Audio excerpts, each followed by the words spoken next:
Morning ಎಲ್ಲರೂ ಹೇಗಿದ್ದೀರಾ? ಎಲ್ಲರೂ ಚೆನ್ನಾಗಿದ್ದೀರಾ ಅಂತ ಅಂದ್ಕೊಳ್ತೀನಿ. ಎಲ್ರಿಗೂ ಕೂಡ ಕುಸುಮ ಯೂಟ್ಯೂಬ್ ಚಾನಲ್ಗೆ ವೆಲ್ಕಮ್. ಎಲ್ಲರೂ ಕೂಡ ಪ್ಲೀಸ್ ಸಬ್ಸ್ಕ್ರೈಬ್ ಮಾಡಿ ನಮ್ಮನ್ನು ಸಪೋರ್ಟ್ ಮಾಡಿ. ಹಾಗೆ ಯುಗಾದಿ ಹಬ್ಬದ ಹಾರ್ದಿಕ ಶುಭಾಶಯಗಳು. ನಮ್ಮನೆಯಲ್ಲಿ ಯುಗಾದಿ ಹಬ್ಬ ಹೇಗೆ ಆಚರಿಸ್ತಾರೆ ಅಂತ ಹೇಳಿ ನಿಮಗೆ ಕೆಲವೊಂದು ಕ್ಲಿಪ್ಪಿಂಗ್ಸ್ ಮೂಲಕ ಈ ವಿಡಿಯೋದಲ್ಲಿ ತೋರಿಸ್ತೀನಿ. ದಯವಿಟ್ಟು ಸಪೋರ್ಟ್ ಮಾಡಿ, ಫುಲ್ ವಿಡಿಯೋ ನೋಡಿ. ನಮ್ಮ ಮನೆಯಲ್ಲಿ ಬೆಳಗ್ಗೆ ಎದ್ದ ಕೂಡಲೇ ಎಲ್ಲರೂ ಕೂಡ ಎಣ್ಣೆ ಸ್ನಾನ ಮಾಡಿದರು. ಹಬ್ಬದ ದಿನ ಎಣ್ಣೆ ಸ್ನಾನ ಯುಗಾದಿ ಹಬ್ಬದ ದಿನ ಮಸ್ಟ್ ಎಲ್ಲರೂ ಮಾಡ್ತಾರೆ. ಇದು ಬಿಟ್ಟರೆ ದೀಪಾವಳಿಗೆ ಮಾಡ್ತೀವಿ. ಆಮೇಲೆ ಎಣ್ಣೆ ಸ್ನಾನ ಮಾಡಿದ ನಂತರ ಮನೆಗೆಲ್ಲ ಅಲಂಕಾರ ಮಾಡ್ಕೊಳ್ತೀವಿ, ರಂಗೋಲಿ ಹಾಕ್ತೀವಿ, ಹೊಸ ಬಟ್ಟೆ ಹಾಕ್ಕೊಳ್ತೀವಿ. ಸೊ ಇದೆಲ್ಲರೂ ಮಾಡ್ತಾರೆ. ನಮ್ಮ ಮನೇಲಿ ಕೂಡ ಹಾಗೇ ಮಾಡ್ತೀವಿ. ಮೊದಲದಾಗಿ ನನ್ನ ಮಗ ಆರ್ಯ ಹಾಗೂ ಆದ್ಯ ಹಾಗೆ ನಾವು ಕೂಡ ಎಣ್ಣೆ ಹಚ್ಕೊಂಡು ಸ್ನಾನ ಮಾಡ್ಕೊಂಡ್ವಿ. ಇಲ್ಲಿ ಆದ್ಯ ಬಂದು ಏನು ತಮ್ಮನಿಗೆ ಮಣೆ ಇಟ್ಟು ಸ್ನಾನ ಮಾಡಿಸ್ತೀವಲ್ಲ, ಅಂದರೆ ಆರ್ಯನಿಗೆ ಸ್ನಾನ ಮಾಡಿಸ್ತೀವಲ್ಲ, ಆ ಮಣೆನ ಬಾತ್ರೂಮಲ್ಲಿಟ್ಟು ಅವಳೇ ರೆಡಿ ಮಾಡ್ತಾಳೆ. ಡೈಲಿ ಇದೇ ರುಟೀನ್ ಅವಳಿಗೆ. ಅವನಿಗೆ ಸ್ನಾನ ಮಾಡಿಸ್ಬೇಕಾದ್ರೆ ಈ ಥರ ಮಣೆ ತೊಗೊಂಡೋಗಿ ಇಟ್ಟು ರೆಡಿ ಮಾಡ್ತಾಳೆ. ಹಾಗೂ ಅವಳು ಕೂತ್ಕೊಳ್ಳಿಕ್ಕೆ ಕೂಡ ಒಂದು ಮಣೆ ರೆಡಿ ಮಾಡ್ಕೊಂಡು ಕೂತ್ಕೊತಾಳೆ. So ಇವಳದು routine. ಅದನ್ನ ಒಂದು ಕ್ಲಿಪ್ಪಿಂಗ್ಸ್ ತೊಗೊಂಡೆ, ಚೆನ್ನಾಗಿರುತ್ತೆ ನೋಡಲಿಕ್ಕೆ ಅಂತ ಹೇಳಿಬಿಟ್ಟು. ಇನ್ನು ಯುಗಾದಿ ಅಂದ್ರೇ ಹೊಸ ಯುಗ ಅಲ್ವಾ. ಸೊ ಹೊಸ ವರ್ಷ ಆರಂಭ ಅಂತ. ಸೊ ಅದಕ್ಕೆ ಹೊಸ ಚಿಗುರು ಬರುತ್ತಲ್ವ ಮಾವಿನ ಮರದಲ್ಲಿ. ಸೊ ಆ ಚಿಗುರುಗಳನ್ನೆಲ್ಲ ತಂದು ಮಾವಿನ ತೋರಣ ಕಟ್ತೀವಿ. ಸೊ ಹಾಗಾಗಿ ಮಾವಿನ ಎಲೆ ಬೇಕಿತ್ತು ನಮಗೆ. ಮನೆ ಪಕ್ಕದಲ್ಲಿ ದೊಡ್ಡ ಮಾವಿನ ಮರ ಇತ್ತು.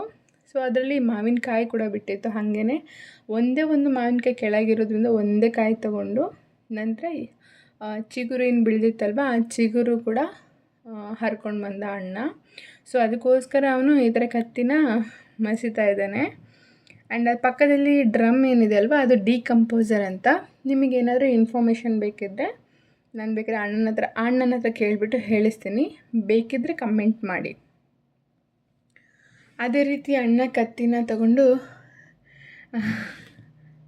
ತಗೊಂಡ್ಬಿಟ್ಟು ಅಲ್ಲಿ ನೋಡಿ ದೊಡ್ಡ ಮರ ಕಾಣುತ್ತಲ್ವ, ಆ ಮಾವಿನ ಮರದಲ್ಲೇ ಅಣ್ಣ ಎಲೆ ಕೀಳ್ಕೊಂಬರೋಕ್ಕೆ ಹೋಗ್ತಿದ್ದಾನೆ. ನಮ್ಮನೆ ಸ್ವಲ್ಪ ನೇಚರ ಸುತ್ತಮುತ್ತನೇ ಇರೋದ್ರಿಂದ ನಮಗೆ ಎಲ್ಲನೂ ಈಗಲೂ ಕೂಡ ಕಣ್ಣಿಗೆ ಕಾಣಲಿಕ್ಕೆ ಸಿಗ್ತವೆ. ಮರ, ಗಿಡ, ಪ್ರಾಣಿಗಳು ಅಂದರೆ ಯಾವ ಥರ ಅಂದರೆ ನವಿಲಂತೂ ಗುಂಪಲ್ಲಿ ನವಿಲು ಬರ್ತವೆ. ಇಲ್ಲಿ ತುಂಬ ನವಿಲಿದ್ದಾವೆ. ಅದೇ ರೀತಿ ಕೆಲವು ನೋಡದೇ ಇರೋ ಪ್ರಾಣಿಗಳೆಲ್ಲ ಮನೆ ಮೇಲೆ ಬಂದುಬಿಡ್ತವೆ. ಇವೆಲ್ಲ ನಾವು ನೋಡಿದ್ದೀವಿ. ನಾವು ಇಲ್ಲಿಗಂತ ಏನು ಬೋನ್ ಇಡ್ತೀವಲ್ವ, ಆ ಬೋನಲ್ಲಿ ಬಂದೆಲ್ಲ ಸಿಕ್ಕಾಕೊಂಡಿದ್ದುಂಟು. ಅದನ್ನ ವಾಪಸ್ ಹೋಗಿ ಮತ್ತೆ ಕಾಡಿಗೆ ಕೂಡ ಬಿಟ್ಟಿದ್ದೀವಿ. ಅದಕ್ಕೇನು ಹಾನಿ ಮಾಡಲಿಲ್ಲ. ಆಮೇಲೆ ಎಲ್ಲರೂ ಕೂಡ ಬೇವು ಬೆಲ್ಲ ತಿಂದ್ಬಿಟ್ಟು ದಿನನ ಪ್ರಾರಂಭಿಸ್ತಾರೆ. ಸೊ ಜೀವನದಲ್ಲಿ ಬರುವ ಸುಖ ದುಃಖ ಎರಡನ್ನೂ ಸಮಾನವಾಗಿ ಸ್ವೀಕರಿಸ್ಬೇಕಂತ ಹೇಳಿ ಬೇವು ಬೆಲ್ಲ ತಿಂತಾರೆ ಈ ಹಬ್ಬದಲ್ಲಿ. ಹಾಗಾಗಿ ನಾವು ಬೇವು ಬೆಲ್ಲ ಮಾತ್ರ ಅಲ್ಲದೆ ಬೆಳಗಡಲೆ ಕೂಡ ಅದಕ್ಕೆ ಮಿಕ್ಸ್ ಮಾಡಿಕೊಂಡು ತಿಂತೇವೆ. ಸೊ ಯಾವಾಗಲೂ ನಮ್ಮದು ಇದೇ ಥರ ಇರುತ್ತೆ, ಬೇವು ಬೆಲ್ಲ ತಿನ್ನೋದು. ಕೆಲವರು ಪಾನಕ ಮಾಡಿ ತಿಂತಾರೆ. ನಮ್ಮ ಕಡೆ ಪಾನಕ ಎಲ್ಲ ಮಾಡಿಲ್ಲ. ಹಾಗಾಗಿ ಬೇವು ಬೆಲ್ಲನೇ ತಿಂದು ಬೆಳಗಿಂದು ದಿನಚರಿ ಸ್ಟಾರ್ಟ್ ಮಾಡಿದ್ದೇವೆ. ಆಮೇಲೆ ಈ ಹಬ್ಬದಲ್ಲಿ ಎಲ್ಲರೂ ಕೂಡ ಹೋಳಿಗೆ ಮಾಡ್ತಾರೆ. ನಮ್ಮ ಕಡೆ ಹೋಳಿಗೆ, ಒಬ್ಬಟ್ಟು, ಆಮೇಲೆ ಬೇವು ಅಂತ ಮಾಡ್ತಾರೆ. ಅದನ್ನ ಶಾವಿಗೆ ಹಾಕ್ಕೊಂಡು ತಿಂತೀವಿ. ಆದರೆ ನಮ್ಮ ಮನೆಯಲ್ಲಿ ನಾನು ಬಣಂತಿ ಆಗಿರೋದ್ರಿಂದ ನಮ್ಮ ಅಮ್ಮನಿಗೆ ಕೆಲಸ ತುಂಬ. ಹಾಗಾಗಿ ಬೇವೇನು ಮಾಡಲಿಕ್ಕೆ ಹೋಗಲಿಲ್ಲ. ಬೇವು ಬೆಲ್ಲ ಅಷ್ಟೇ ತಿಂದ್ವಿ. ನಂತರ ಹೋಳಿಗೆ ಒಬ್ಬಟ್ಟು ಮಾಡಿಕೊಂಡು ಊಟ ಮಾಡಿದ್ವಿ. ನಾನು, ಆದ್ಯ, ಅಣ್ಣ, ಅದೇ ರೀತಿ ಅಮ್ಮ ಎಲ್ಲರೂ ಕೂತ್ಕೊಂಡು ಊಟ ಮಾಡಿದ್ವಿ. ನೋಡಿ ಅದರಲ್ಲಿ ಒಂದೇ ಒಂದು ಮಾವಿನಕಾಯಿ ಇತ್ತು ಆ ಮರದಲ್ಲಿ, ಅದನ್ನೇ ಕಿತ್ಕೊಂಡ. ಆಮೇಲೆ ಮೇಲೆ ಇದ್ವು ತುಂಬ ಕಾಯಿತ್ತು. ಮರ ದೊಡ್ಡದಾಗಿರೋದ್ರಿಂದ ತೆಗಿಯೋಕ್ಕೆ ಬರಲಿಲ್ಲ ಅದು. ಆಮೇಲೆ ಸ್ವಲ್ಪ ಎಲೆ ಬೇಕಿತ್ತು ಮಾವಿನ ತೋರಣ ಕಟ್ಟಲಿಕ್ಕೆ. ಹಾಗಾಗಿ ಎಲೆ ಕೂಡ ಹರ್ಕೊಂಡು ಬಂದ ಅಣ್ಣ. ನಾನು ಅಣ್ಣನಿಗೆ ಯಾವಾಗೂ ಹೀಗೆ ಮಾತಾಡೋದು, ತಪ್ಪಾಗಿ ತಿಳ್ಕೊಬೇಡಿ. ಸೊ ನಾವಿಬ್ಬರು ಹೀಗೆ. ಆಮೇಲೆ ಫ್ರೆಂಡ್ಸ್, ಇದು ನಮ್ಮದು ತೋಟದ್ದು ಬಾಳೆ ಗಿಡ, ಕದಳಿ ಬಾಳೆ ಅಂತ. ಇದು ಅದರದ್ದು 2 ಮರಿ ಕೂಡ ಬಿಟ್ಟಿದೆ ನೋಡಿ. ಆಮೇಲೆ ಅಲ್ಲಿ ಕಾಣ್ತಿರೋದು ನೇಂದ್ರ, ಹಾಗೂ ಇದು ಕಿಡ್ನಿ ಸ್ಟೋನಿಗೆ ಬರುತ್ತಲ್ವ, ಕಲ್ಲು ಬಾಳೆ ಅಂತಾರೆ, ಆ ಬಾಳೆ ಗಿಡ ಅದು. ಇದು ಪೈನಾಪಲ್ ಗಿಡ. ನಮ್ಮದು ತೋಟದ ಏನಾದರೂ ಟೂರ್ ಬೇಕಿದ್ದರೆ ಕೇಳಿ. ಚಿಕ್ಕ ತೋಟ, ಗಾರ್ಡನ್, ಮಿನಿ ಗಾರ್ಡನ್ ಟೂರ್ ಬೇಕಿದ್ದರೆ ಕೇಳಿ, ಕಮೆಂಟ್ ಮಾಡಿ. ಅದನ್ನ ಬೇಕಾದ್ರೆ ತೋರಿಸ್ತೇನೆ ನಿಮಗೆ ಯಾವ ಥರ ನಾವು ಮಾಡಿದ್ದೀವಿ ಅಂತ. ಇನ್ನು ಅಣ್ಣ ಎಲ್ಲ ಎಲೆಗಳನ್ನು ತೊಗೊಂಡು ಬಂದ. ಅದಕ್ಕೆ ನೀರು ಹಾಕಿ ತೊಳೆದಿರ್ತೀವಿ ನಾವು, ಅಥವಾ ನೀರು ಸಿಮ್ಸಿಡ್ತೀವಿ. ಎಳೆಯದು ಎಲೆ ಆಗಿರೋದ್ರಿಂದ ಕ್ಲೀನಾಗೇ ಇದ್ವು. ಏನು ಡಸ್ಟಾಗಿ ಕೂತ್ಕೊಳ್ಳೋದಾಗಿರಲಿ, ಒಣಗಿದಾಗಿರಲಿ, ಕಪ್ಪು ಎಲೆ ಆಗಿರಲಿ, ಆ ಥರ ಏನೂ ಇರಲಿಲ್ಲ. ಕ್ಲೀನ್ ಇರೋದ್ರಿಂದ ನೀರು ಸಿಮ್ಸಿ ಇಟ್ಟಿದ್ವಿ. ಅದೇ ರೀತಿ ನೇಚರ್ ಮಧ್ಯೆ ಮನೆ ಇರೋದು ತುಂಬ ಪುಣ್ಯ ಮಾಡಿದ್ದೀವಿ ನಾವಂತೂ. ಅಷ್ಟು ಚೆನ್ನಾಗಿರುತ್ತೆ ನೇಚರ್ ಮಧ್ಯೆ ಮನೆ ಇರೋದು. ಇಲ್ಲಿ ನನ್ನ ತಾಯಿ ಏನು ಸ್ನಾನ ಮಾಡಿಬಿಟ್ಟು ರೆಡಿಯಾದರು. ರೆಡಿಯಾಗಿ ಗುಂಡ ನನ್ನ ಮಗನ ಹತ್ರ ಮಾತಾಡೋದು. ಅವನೀಗ ಏನಂದರೆ 4 ತಿಂಗಳು ಸ್ಟಾರ್ಟ್ ಆಗಿದೆ. ನಾವೇನು ಮಾತಾಡ್ತೀವಿ ಅದಕ್ಕೆ ರಿಪ್ಲೈ ಮಾಡ್ತಾನೆ. ಅಂದರೆ ಆ ಹೂ ಅಂತ ರಿಪ್ಲೈ ಮಾಡ್ತಾನೆ. ಇಲ್ಲಿ ನನ್ನ ತಾಯಿ ಬಂದು ತೋರಣ ಕಟ್ಟಕ್ಕೆ ಸ್ಟಾರ್ಟ್ ಮಾಡಿದರು. ತೋರಣ ಕಟ್ಟಿ ಮೇನ್ ಡೋರಿಗೆ ಹಾಕ್ತೀವಿ. ಆಮೇಲೆ ಸಣ್ಣ ಸಣ್ಣ ಚಿಗುರುಗಳನ್ನ ಗೇಟಿಗೆ, ಮನೆ ಕಾಂಪೌಂಡ್ಗೆ ಹೀಗೆಲ್ಲ ಹಾಕಿ ಡೆಕೋರೇಟ್ ಮಾಡ್ತೀವಿ ಇಡೀ ಮನೇನ. ಅದರದ್ದೆಲ್ಲ ಕ್ಲಿಪ್ಪಿಂಗ್ ತೊಗೊಳಕ್ಕಾಗಲಿಲ್ಲ. ಜಸ್ಟ್ ಮೇನ್ ಡೋರಿದಂತ ತೊಗೊಂಡಿದ್ದೇನೆ. ಚೆಕ್ ಅಂದರೆ ನೋಡಿ, ಮುಂದೆ ಕಾಣುತ್ತೆ ನಿಮಗೆ ಯಾವ ರೀತಿ ಡೆಕೋರೇಟ್ ಮಾಡಿದ್ದಾರೆ ನನ್ನ ತಾಯಿ ಅಂತ ಹೇಳಿ. ಇದು ಮೊದಲನೇ ಸೀರೆ, ಬೆಳಗಿನ ಜಾವ. ಆಮೇಲೆ ಆ ಎಲೆಗಳನ್ನು ನೋಡಿ ಅದಕ್ಕೇ ಫೋಲ್ಡ್ ಮಾಡಿ ಅದರ ಎಲೆಗೆ ಚುಚ್ಚೋದು. ಅದನ್ನೇ ತೋರಣ. ಆ್ಯಕ್ಚುಲಿ ತೋರಣ ಅಂದರೆ ನಾವು ಚಿಕ್ಕ ವಯಸ್ಸಿಂದ ನೋಡಿದ್ದು ಇದೇ ಥರ. ಬಟ್ ಇವಾಗೆಲ್ಲ ಸ್ವಲ್ಪ ಆಲ್ಟರ್ನೇಟಾಗಿ ಅದಕ್ಕೆ ಚೆಂಡು ಹೂವು ಎಲ್ಲ ಸೇರಿಸಿ, ಇನ್ನೂ ಎಲೆಗಳನ್ನ ಕಟ್ ಮಾಡಿ ಇನ್ನೂ ಸ್ವಲ್ಪ ಡಿಸೈನ್ ಥರ ಮಾಡಿ ಅವೆಲ್ಲ ಮಾಡ್ತಾರೆ. ಬಟ್ ಅಷ್ಟು ಪುರ್ಸೋತಿಲ್ಲ, ಟೈಮೂ ಇಲ್ಲ. ಇದೇ ಚೆಂದ ನಮಗೆ ಸಿಂಪಲ್ಲಾಗಿ. ಸೊ ಅದನ್ನ ಮಾಡ್ಬೋದು, ಮಾಡೋ ರೀತಿ ಮಾಡ್ತಾರೆ ಎಲ್ಲರೂ. ಮನೇಲಿ ಜನ ಜಾಸ್ತಿ ಇದ್ದರೆ, ಡೆಕೋರೇಷನ್ಗೆ ಅಂತಲೇ ನಿಂತಿದ್ರೆ ಸೊ ಆಗುತ್ತೆ. ಸೊ ಅಡುಗೆ, ಡೆಕೋರೇಟು ಎಲ್ಲ ನಾವೇ ಮಾಡಬೇಕು ಅಂದರೆ ಕಷ್ಟ ಅಲ್ವಾ. ಹಾಗಾಗಿ ಸಿಂಪಲ್ಲಾಗಿ ಇಷ್ಟೇ ಡೆಕೋರೇಟ್ ಮಾಡಿಕೊಂಡು ಮುಂದೆ ಮನೆ ಕೆಲಸ ಸ್ಟಾರ್ಟ್ ಮಾಡೋದು. ಆಮೇಲೆ ಇಲ್ಲಿ ಏನಂತ ಹೇಳಿದ್ರೆ, ಅಣ್ಣ ಬಂದ. ಅವನದೇನೆಂದರೆ ವೀಡಿಯೋ ಮಾಡಿಬಿಡ ನಂದು ಅಂತ ಅವನು ಹೇಳ್ತಾನೆ. ಬಟ್ ಅದು ಕಾಮಿಡಿಯಾಗೆ ಹೇಳಿದ್ದ, ಅವನು ಏನೂ ಸೀರಿಯಸ್ ಆಗಿ ಹೇಳಿಲ್ಲ. ಜಸ್ಟ್ ನಾನು ಕ್ಲಿಪ್ಪಿಂಗ್ ಆದರೂ ತೊಗೊಂಡೆ, ಅವನೇನು ಹೇಳಲಿಲ್ಲ. ನಾನು ಅಣ್ಣ ಹೀಗೇ ಯಾವಾಗಲೂ ಜಗಳ ಆಡಿಕೊಂಡು ಖುಷಿಯಾಗಿರ್ತೀವಿ. ಅಂದರೆ ಮದುವೆ ಮುಂಚೆ ತುಂಬ ಜಗಳ ಆಡ್ತಿದ್ವಿ. ಬಟ್ ಇವಾಗ ಕಡಿಮೆ ಆಗಿದೆ ಅದೆಲ್ಲ. ಸೊ ಆ ಬಾಂಡಿಂಗ್ ಅಂತ ಬಂದಿದೆ, ಅಣ್ಣ ತಂಗಿ ಬಾಂಡಿಂಗ್ ಇವಾಗ ನೋಡ್ತಾ ಇದ್ದೀವಿ. ಮೊದಲು ತುಂಬ ಜಗಳ ಆಡಿದ್ದೀವಿ ನಾನು ಅವನು. ಈಗ ನೋಡಿ, ಸೊ ಈ ಥರ ತೋರಣ ರೆಡಿ ಮಾಡಿದ್ರು ನನ್ನ ತಾಯಿ. ಸೊ ಇದನ್ನ ಇವಾಗ ಮೇನ್ ಡೋರಿಗೆ ಹಾಕ್ತಾರೆ. ನೋಡಿ ಯಾವ ಥರ ಕಾಣುತ್ತೆ ಅಂತ ನೋಡಿ, ಹೇಗೆ ಹಾಕ್ತಾರೆ ಅಂತ ಒಂದು ಕ್ಲಿಪ್ಪಿಂಗ್ ನೋಡ್ಕೊಂಬನ್ನಿ. ಈಗ ಒಂದು ವಿಡಿಯೋ ಶೂಟ್ ಮಾಡಿದರು ನನ್ನ ತಾಯಿ. ಸೊ ಅದನ್ನ ಶಾರ್ಟ್ಸಿಗೆ ಹಾಕ್ತೀವಿ ನೋಡಿ. ತುಂಬ ಚೆನ್ನಾಗಿ ಬಂದಿದೆ ನೋಡಿ. ಈ ಥರ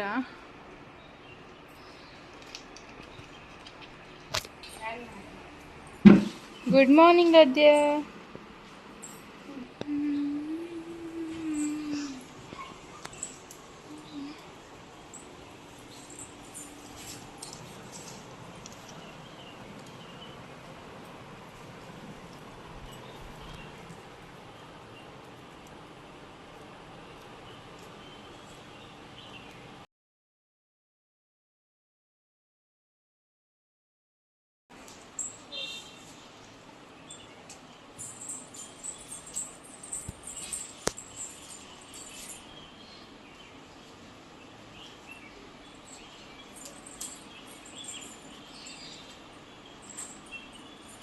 ಯುಗಾದಿ ಅಂದರೆ ಮಾವಿನ ತೋರಣ ಕಂಪಲ್ಸರಿ ಅಲ್ವಾ, ಹಾಗಾಗಿ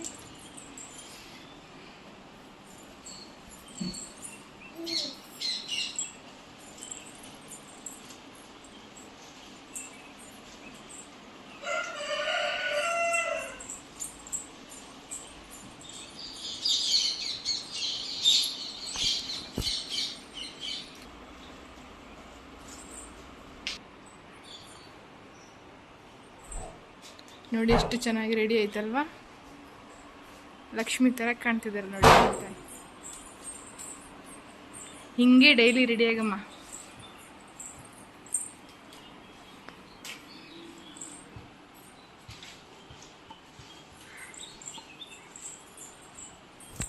ಇನ್ನು ವೀಡಿಯೋಗೋಸ್ಕರ ಒಂದೆರಡು ಫೋಟೋಗಳನ್ನ ತಗೊಂಡು ಒಳಗೆ ಬಂದ್ವಿ. ಸೊ ಒಳಗೆ ಬಂದ ನಂತರ ಒಳಗೆ ಕೂಡ ಚಿಗುರು, ಮಾವಿನ ಚಿಗುರು ಇದೆಯಲ್ಲ ಎಲೆ, ಅದನ್ನ ಕೂಡ ತೋರಣ ಮಾಡಿ ಡೆಕೋರೇಟ್ ಮಾಡಿದ್ವಿ. ಅದೇ ರೀತಿ ಮನೆ ಎಷ್ಟು ಕ್ಲೀನಾಗಿದೆ ಅಂದರೆ ಅದನ್ನ ಒಂದು ಕ್ಲಿಪ್ಪಿಂಗ್ ಹಾಗೆ ಜಸ್ಟ್ ತೋರಿಸಿದ್ದೇನೆ ನೋಡಿ. ನೆಲ ಒರೆಸ್ಕೊಂಡು ಬಾಗಿಲು ಪೂಜೆ ಮಾಡಿ ಎಲ್ಲ ಬೆಳಗಿನ ಜಾವ ಆಗಿತ್ತು. ಸೊ ಅದನ್ನ ಒಂದು ಹಾಗೆ ಜಸ್ಟ್ ತೋರಿಸಿದೆ. ಜಾಸ್ತಿ ವೀಡಿಯೋ ಮಾಡೋಕ್ಕಾಗಲಿಲ್ಲ, ಹಬ್ಬ ಅಂದರೆ ಕೆಲಸ ತುಂಬ ಅಲ್ವಾ, ಸೊ ಹಾಗಾಗಿ ಮಾಡಲಿಕ್ಕಾಗಲಿಲ್ಲ. ಸೊ ಇದು ಬಂದು ನಮ್ಮಮ್ಮ ಬೆಳಗ್ಗೆ ಹುಟ್ಟಿದಂಥ ಸಾರಿ. ನೆಕ್ಸ್ಟ್ ಬಂದು ದೇವ್ರ ಪೂಜೆ ಮಾಡಲಿಕ್ಕೋಸ್ಕರ ನಾನು ದೇವ್ರ ಸಾಮಾನೆಲ್ಲ ತೊಳೆದಿಟ್ಕೊಂಡಿದ್ದೆ. ಆದರೆ ದೇವ್ರ ಪೂಜೆ ಮಾಡಿದ್ದೆ ನಾನು ಕ್ಲಿಪ್ಪಿಂಗ್ ತೊಗೊಂಡಿಲ್ಲ, ವೀಡಿಯೋ ಕೂಡ ಮಾಡಿಲ್ಲ. ಸೊ ನೆಕ್ಸ್ಟ್ ಟೈಮ್ ಇದನ್ನೆಲ್ಲ ನೆನ್ಪಿಟ್ಕೊಂಡು ಬರೋ ವರ್ಷ ಯುಗಾದಿ ನಿಮ್ಮೆಲ್ಲರ ಸಪೋರ್ಟಿಂದ ಇನ್ನೂ ಚೆನ್ನಾಗಾಗಲಿ. ಸೊ ದಯವಿಟ್ಟು ನಮಗೆ ಸಪೋರ್ಟ್ ಮಾಡಿ ಫ್ರೆಂಡ್ಸ್. ನಿಮಗೆ ಏನು ಕೇಳ್ತೀರಿ ಆ ಥರ ಒಂದು ಕಮೆಂಟ್ ಮಾಡಿ. ಯಾವ ಥರ ವೀಡಿಯೋ ಬೇಕು ನಿಮಗೆ, ಅಂದರೆ ವ್ಲಾಗ್ ಬೇಕು, ಡೈಲಿ ವ್ಲಾಗ್ ಬೇಕಾ, ಅಥವಾ ಏನಾದರೂ ಬ್ಯೂಟಿ ಟಿಪ್ಸ್, ಕುಕ್ಕಿಂಗ್ ಟಿಪ್ಸ್, ಈ ಥರದ್ದು ಏನಾದ್ರು ಬೇಕಿದ್ರೆ ಕಮೆಂಟ್ ಮಾಡಿ, ನಾವು ಅದ್ರ ಬಗ್ಗೆ ವೀಡಿಯೋ ಮಾಡ್ತೀವಿ. ನಮ್ಮ ಅಮ್ಮ ಬಂದು ಅವ್ರು ಬ್ಯೂಟಿಷಿಯನ್ನು, ಸೊ ಹಾಗಾಗಿ ಅವರಿಗೆ ಎಲ್ಲ ಬ್ಯೂಟಿ ಬಗ್ಗೆ ಗೊತ್ತಿದೆ. ಅವರು ಇಷ್ಟು ವಯಸ್ಸಲ್ಲಿ ಕೂಡ ಇಷ್ಟು ಯಂಗಾಗಿ ಕಾಣ್ತಿದ್ದಾರೆ ಅಂದರೆ ಥಿಂಕ್ ಮಾಡಿ ಅವರು ಎಷ್ಟು ಚೆನ್ನಾಗಿ ಮೇಂಟೈನ್ ಮಾಡಿದ್ದಾರೆ ಅಂತ. ಸೊ ಅದ್ರ ಬಗ್ಗೆ ಎಲ್ಲ ಇನ್ಫಾರ್ಮೇಷನ್ ಆಲ್ರೆಡಿ ಕೆಲವೊಂದು ವೀಡಿಯೋಸ್ ಮಾಡಿ ಹಾಕಿದ್ದೇವೆ, ಲಾಂಗ್ ವೀಡಿಯೋಸು, ನೀವು ಹೋಗಿ ಚೆಕ್ ಮಾಡ್ಬೋದು ಹಳೆ ವೀಡಿಯೋದಲ್ಲಿ. ಅದೇ ರೀತಿ ಇವಾಗೇನಾದರೂ ನಿಮಗೆ ಬೇಕಾಗಿದೆ ಕಮೆಂಟ್ ಮೂಲಕ ಕೂಡ ತಿಳಿಸಿ, ಅದರ ಬಗ್ಗೆ ಕೂಡ ವೀಡಿಯೋ ಮಾಡ್ತೀವಿ. ನೀವೇನು ಕಮೆಂಟ್ ಮಾಡಲಿಲ್ಲಂದರೆ ನಾವು ಯಾವ ಥರ ಮಾಡಬೇಕಂತ ವೀಡಿಯೋ ಗೊತ್ತಾಗೋದಿಲ್ಲ. ಹಾಗಾಗಿ ಅದೇ ರೀತಿ ಒಲೆ ಪೂಜೆ ಮಾಡ್ತೀವಿ ನಾವು. ಸೊ ಒಲೆ ಪೂಜೆ ಈ ಥರ ಇದೆ ನೋಡಿ, ಈ ಥರ ಒಲೆ ಪೂಜೆ ಮಾಡಿಕೊಂಡು ನಂತರ ಒಬ್ಬಟ್ಟು, ಹಬ್ಬದ ಅಡುಗೆ ಮಾಡ್ತೀವಿ. ಸೊ ಹಬ್ಬದ ಅಡುಗೆ ನಾವು ಒಬ್ಬಟ್ಟು, ಕಾಳಿನ ಪಲ್ಯ, ಸಂಡಿಗೆ, ಹಾಗೆ ಒಬ್ಬಟ್ಟು ಸಾರು, ಹೋಳಿಗೆ ಸಾರು ಅಂತಾರೆ ನಮ್ಮ ಕಡೆ. ಸೊ ಅದು ಆ ಥರ ಅಡುಗೆ ಮಾಡಿಕೊಂಡು ಹಬ್ಬದ ಅಡುಗೆ ಮುಗಿಸಿದ್ವಿ. ನಾನು ರೆಸಿಪಿನೇನು ಅಷ್ಟೊಂದು ಕ್ಯಾಪ್ಚರ್ ಮಾಡಿಲ್ಲ, ಬಟ್ ಹೋಳಿಗೆನ ಈ ಥರ ಕುದಿಸಿ ಅದ್ರ ಕಟ್ಟು ತೆಗಿತಾರೆ. ಕಟ್ಟು ಅಂದರೆ ಹೋಳಿಗೆ ಬೇಯಿಸಿದಂಥ ಉಳಿದಿರೋ ನೀರಿರುತ್ತಲ್ಲ ಬಸ್ತು, ಆ ನೀರಲ್ಲೇ ಕಟ್ ಮಾಡ್ತಾರೆ. ಇದು ಹೆಸರು ಕಾಳು ಮೊಳಕೆ ಬರೆಸಿದ್ದು. ಸೊ ಅದ್ರ ಪಲ್ಯ ಮಾಡಿದ್ವಿ, ಅದೇನು ಕ್ಲಿಪ್ಪಿಂಗ್ ತೊಗೊಂಡಿಲ್ಲ. ಆಮೇಲೆ ಬೆಂದಿರುವಂಥ ಬೇಳೆಗೆ ಎಷ್ಟು ಬೇಳೆ ತೊಗೊಳ್ತೀವಿ ಅಷ್ಟೇ ಬೆಲ್ಲ ಕೂಡ ಹಾಕಿ ಅದನ್ನ ಮತ್ತೊಮ್ಮೆ, ಬೆಲ್ಲ ಮೆಲ್ಟ್ ಆಗಬೇಕಲ್ವಾ, ಸೊ ಮತ್ತೊಮ್ಮೆ ಬಿಸಿ ಮಾಡಿ ತಣ್ಣಗಾಗೋಕ್ಕೆ ಬಿಟ್ಟು ಅದನ್ನ ಗ್ರೈಂಡರಿಗೆ ಹಾಕಿ ಹೂರಣ ರೆಡಿ ಮಾಡ್ಕೊಳ್ತೀವಿ. ಹೂರಣ ರೆಡಿ ಮಾಡ್ಕೊಂಡ ನಂತರ ಕಂಕಣ ರೆಡಿ ಮಾಡಿಕೊಂಡು ಹೋಳಿಗೆ ರೆಡಿ ಮಾಡ್ತೀವಿ. ಸೊ ಅಷ್ಟು ಕ್ಲಿಪ್ಪಿಂಗ್ ಏನು ತೊಗೊಂಡಿಲ್ಲ. ನಿಮಗೇನಾದ್ರು ಬೇಕಿದ್ದರೆ ಹೋಳಿಗೆ ಹೇಗೆ ಮಾಡೋದು ಅಂತ ಫುಲ್ ರೆಸಿಪಿ ಬೇಕಿದ್ದರೆ ನಾವು ಅದಕ್ಕೋಸ್ಕರ ಅಂತಲೇ ಬೇಕಾದ್ರೆ ವೀಡಿಯೋ ಮಾಡಿ ಹಾಕ್ತೀವಿ. ಬಟ್ ಎಲ್ರಿಗೂ ನಾರ್ಮಲಾಗಿ ಗೊತ್ತಿರುತ್ತೆ ಹೋಳಿಗೆ ಹೇಗೆ ಮಾಡೋದು ಅಂತ ಹೇಳಿ, ಅದಕ್ಕೆ ಹಂಗಾಗಿ ಇದು ವೀಡಿಯೋಸ್ ಕ್ಲಿಪ್ಪಿಂಗ್ ತೊಗೊಂಡಿಲ್ಲ. ಜಸ್ಟ್ ರ್ಯಾಂಡಮಾಗಿ ನಾವು ಮಾಡ್ತಿದ್ವಿ ಅನ್ನೋದಕ್ಕೆ ಒಂದು ಕ್ಲಿಪ್ ತೊಗೊಂಡಿದ್ವಿ ನೋಡಿ. ಈ ಥರ ಇದು ಕಂಕಣ ಅಂತಾರೆ, ಅಂದರೆ ಕಣ್ಕ ಅಂತಾರೆ. ಈ ಥರ ನಾವು ಮೈದಾ ಹಿಟ್ಟಲ್ಲಿ ಕಲಸಿ ಸ್ವಲ್ಪ ಮೈದಾ ಹಿಟ್ಟಿಗೆ ಅರಿಶಿನ ಉಪ್ಪು ಹಾಕಿದರೆ ಈ ಥರ ಕಲರ್ ಬರುತ್ತೆ, ಅದು ಯೆಲ್ಲೋ ಕಲರು. ಸೊ ಈ ಥರ ಫೋಲ್ಡ್ ಮಾಡಿ ಇಡ್ತೀವಿ. ಇದು ಒಂದು 3 days ತನಕ ಇಡ್ಬೋದು ಮನೆಯಲ್ಲಿ ಈ ಥರ ಹೋಳಿಗೆ ಮಾಡಿದರೆ. ಅದೇ ನಾವು ಚಪಾತಿ ಥರ ಮಾಡ್ತೀವಲ್ವ ಹೋಳಿಗೆನ, ಸೊ ಅದು ಬಂದು 1 day, ಮಿನಿಮಮ್ ಅಂದರೆ 2 day, ಮ್ಯಾಕ್ಸಿಮಮ್ ಅಂದರೆ 2 days. ಸೊ ಹಾಗಾಗಿ ಇದು ನಾವು ಮನೇಲಿ ಮಕ್ಕಳೆಲ್ಲ ಹಿಡ್ಕೊಂಡು ಓಡಾಡ್ಕೊಂಡು ತಿಂತಾರೆ. ಈ ಥರ ಹೋಳಿಗೆ ಆದರೆ ನಾವು ತುಂಬ ಇಷ್ಟಪಡ್ತೇವೆ. ವರ್ಷಕ್ಕೊಂದ್ಸಲ ಆದರೂ ಇದನ್ನ ಮಾಡೇ ಮಾಡ್ತೀವಿ ನಾವು. ಇದು ಹೋಳಿಗೆ ಬಂದು ಈ ಥರ ಇಷ್ಟು ಮಾಡಿದ್ವಿ. ನಾವು ಇರೋರು 3 ಜನ ಇಷ್ಟು ಹೋಳಿಗೆನ ಅಂತ ಕೇಳ್ಬೋದು ನೀವು. ಇಲ್ಲ, ನಾವು ಅಕ್ಕಪಕ್ಕದ ಮನೆಯವ್ರಿಗೂ ಕೊಟ್ಟು ನಾವು ತಿನ್ನೋದಕ್ಕೆ ಕರೆಕ್ಟಾಗಿದೆ. ಇದು ಇಷ್ಟು ಕರೆಕ್ಟಿದೆ. ಆಮೇಲೆ ಸಂಡಿಗೆ ಕರೀತಿದ್ದಾರೆ ಅಮ್ಮ ಇಲ್ಲಿ. ಎಲ್ಲ ಅಂದರೆ ಹಬ್ಬದ ಅಡುಗೆನ ನಾನು ಕ್ಲಿಪ್ಪಿಂಗ್ ತೊಗೊಂಡಿಲ್ಲ. ಇಲ್ಲಿ ಸಂಡಿಗೆ ಇದು ಒಂದು ನಾವು ತುಂಬ ಇಷ್ಟಪಡ್ತೀವಿ. ಇದು ಖಾರ ಸಂಡಿಗೆ. ಇದನ್ನ ತಂದಿದ್ರು ಅನಿಸುತ್ತೆ ಅಮ್ಮ. ಭಾಳ ರುಚಿ ಇದೆ ಇದಂತೂ, ನಮಗಂತೂ ತುಂಬ ಇಷ್ಟ ಈ ಸಂಡಿಗೆ. ಹಾಗಾಗಿ ಹಪ್ಪಳ ಇರಲಿಲ್ಲ, ಸಂಡಿಗೆ ಅಷ್ಟೇ ಕರ್ಕೊಂಡು ಊಟಕ್ಕೆ ರೆಡಿ ಮಾಡ್ಕೊಂಡ್ವಿ. ನಂತರ ನಾವು ಈ ಹಬ್ಬದಲ್ಲಿ ಬಾಳೆ ಎಲೆ ಊಟ ಮಾಡ್ತೀವಿ. ಹಾಗಾಗಿ ಬಾಳೆ ಎಲೆ ಬೇಕಿತ್ತಂತ ಹೇಳಿ ನನ್ನ ಅಣ್ಣ ಬಂದು ನಮ್ಮ ತೋಟ ಇದೆಯಲ್ಲ, ಮಿನಿ ತೋಟ, ಆ ತೋಟದಿಂದ ಬಾಳೆ ಎಲೆಗಳನ್ನು ಹರ್ಕೊಂಡು ಬರಲಿಕ್ಕೆ ಹೋದ. ಓಕೆ, ನಾನು ನಾನು ಎಲೆಗಳನ್ನ ತೊಳೆದ್ಬಿಟ್ಟು ಊಟಕ್ಕೆ ರೆಡಿ ಮಾಡ್ಕೊಂಡ್ವಿ. ಓಕೆ,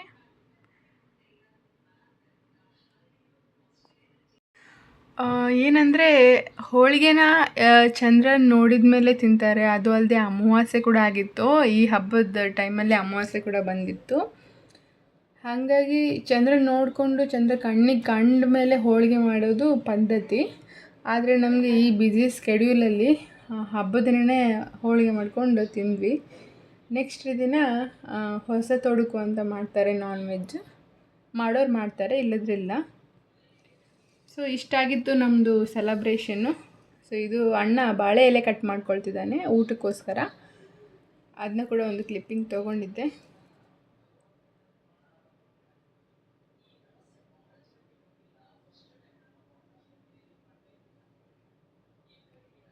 ನನಗೇನೆಂದರೆ ಹಿಂದೆ ಬಾಳೆ ದಿಂಡು ದಪ್ಪ ಇರುತ್ತಲ್ವ, ಸೊ ಅದು ಕಟ್ ಮಾಡಿ ಕೊಡು ಅಂತ ನಾನು ಅವನ ಹತ್ರ ಕೇಳ್ಕೊಳ್ತಿದ್ದೆ. ಹಾಗಾಗಿ ಅಣ್ಣ ಅದನ್ನ ಕಟ್ ಮಾಡಿ ಕೊಡ್ತಿದ್ದ.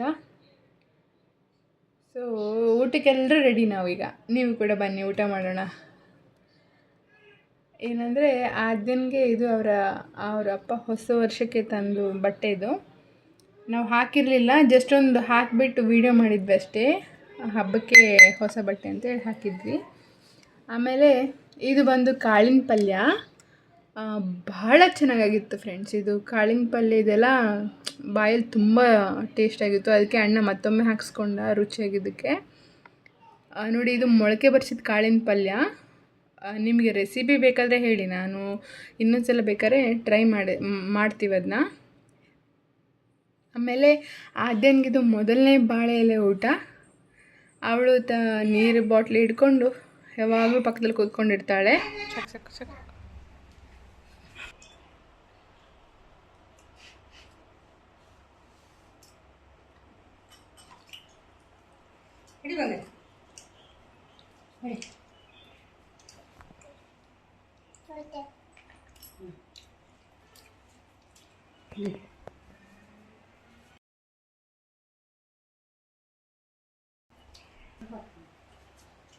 ಹೌದಾ?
ಹೇಗಿದೆ ಶ್ರುತಿ ಹೋಳಿಗೆ? ಚೆನ್ನಾಗಿದೆಯಾ? ಟೇಸ್ಟ್ ಒಳ್ಳೆದಿದೆಯಾ? ಬನ್ನಿ ಹಬ್ಬದ ಊಟ ಮಾಡೋಣ. ಎಲ್ರಿಗೂ ಯುಗಾದಿ ಹಬ್ಬದ ಶುಭಾಶಯಗಳು. ಪಲ್ಯ ಮೊಳಕೆ ಬರ್ಸಿದ ಹೆಸರು ಕಾಳು ಪಲ್ಯ.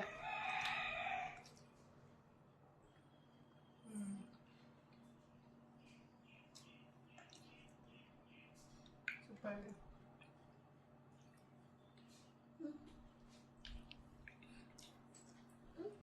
ಇಲ್ಲಿ ಆದ್ಯ ಮೈ ತುಂಬ ಅಂದರೆ ಸಾಂಬಾರು ಅನ್ನ ಪಲ್ಯ ಎಲ್ಲ ಮಿಕ್ಸ್ ಹೊಡೆದು ಇಡೀ ಮನೆ ತುಂಬ ಚೆಲ್ಲಾಡಿದ್ಲು.